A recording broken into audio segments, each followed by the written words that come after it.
Каква е разликата между комерциалните игри и тези, които се създават с образователна цел? Сега ще ви кажа моето лично мнение.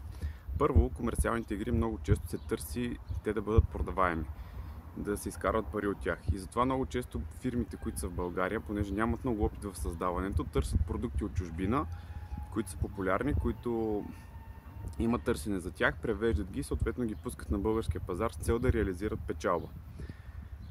Тези игри, които са с образователен характер, много често са създадени от хора, които не са чак такива големи професионалисти в сферата на игрите. Те са части от някаква организация, успяли са да намерят финансиране за създаването и за завършването на тази игра. Целта е да бъдат създадени 10, 20, 100 бройки, които да бъдат дистрибутирани по хората, запознати в тази организация за конкретната цел, която решава определен социален, икономически, политически проблем в самата игра. И никой не се интересува от това тя дали ще бъде играна, дали ще бъде продавана, на каква цена ще бъде. И затова се получава много голяма разлика. И когато вие създавате игра, вие трябва да знаете много ясно какво искате да постигнете.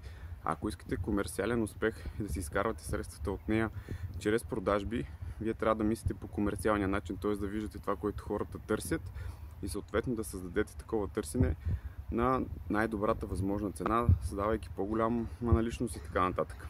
Ако ви искате да създадете образователен продукт, трябва да опитате да решите проблема, който е зададен за самата образователна игра. Това е.